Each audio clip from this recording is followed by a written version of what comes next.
Unbelievable. More facts and more information with regards to the Kuje Correction Center and Abba Kyari, coming out bits and bits, pieces here and there. But the truth of it is that we must put them together. And this is what is coming up. The Kuje Correction Center was built by the British. Apparently, it's supposed to be one of the most secure correction centers in Nigeria. However, it was broken into and successfully those who came to carry out the atrocities did it and successfully got away with it because information reaching us is that there were insiders who aided and supported, this whole process, who were part and parcel of those who aided and supported everything. And at the end of the day, it was successfully carried out because people within the pack were part and parcel of those who carried out the atrocities. Please don't forget to give us a thumbs up, like us, share, subscribe. Let's get all the details. Kuje prison, 2 inmates led gunmen to Abba Kyari's cell, threatening to behead him for being a Muslim who did not stand with them. The attack on the Kuje Correction Center by terrorists that gave room for inmates to escape have been trending across the country. DCP Abba Kyari, a high-profile inmate of the prison, had the opportunity to escape like some other inmates, but decided not to, source has said. However, barrister Kayode Ajolu, a constitutional lawyer and human rights activist, reacted to the continuous stay of Abba Kyari in custody. In a statement, the lawyer said that it is important to grant Abba Kyari bail as the allegations against him is bailable by law and he has been in custody now for 5 months. I'm surprised you are talking about just Abba Kyari. You're not mentioning Nnamdi Kanu, because I don't understand it. I know that you're speaking for your clients, but what is good for this good is good for the gangers. Nnamdi Kanu has been in custody now for over a year now.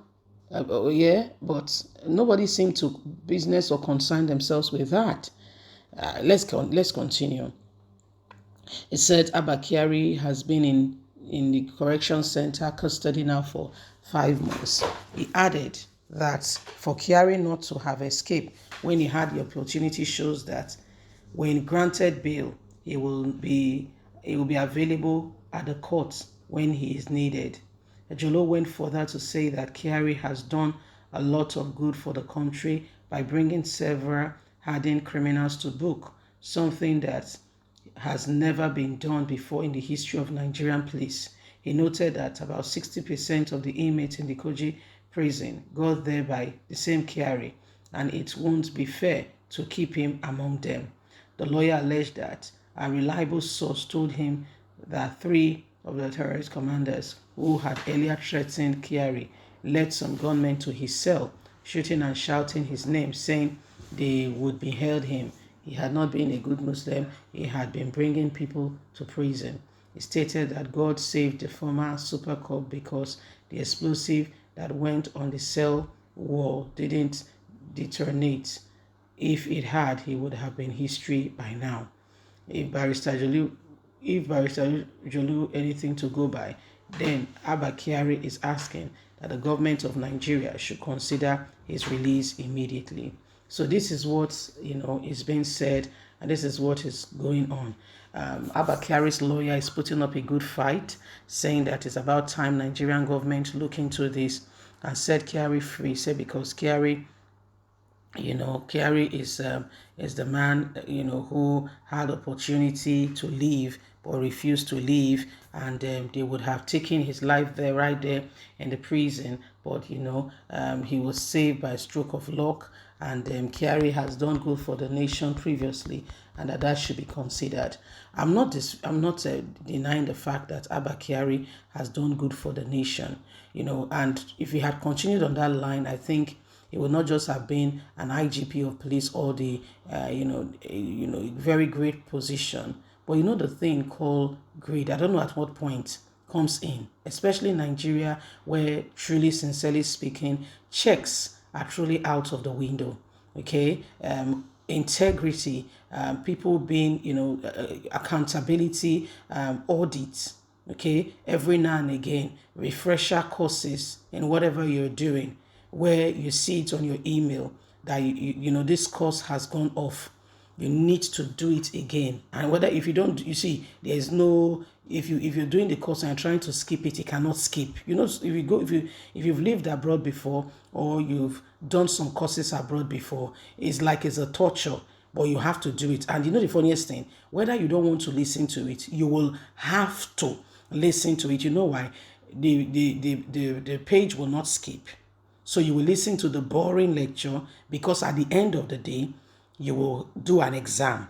So inevitably, whether you like it or not, it will sink and just, the way sponge take in, the water, it will soak into you. And for a period of 1 year, or how they have scientifically proven that course, the idea or the knowledge of that course should be able to guide you in your choice, of work, or in your line of duty regards to the job you're doing. It will be there. In Nigeria, we don't have such things.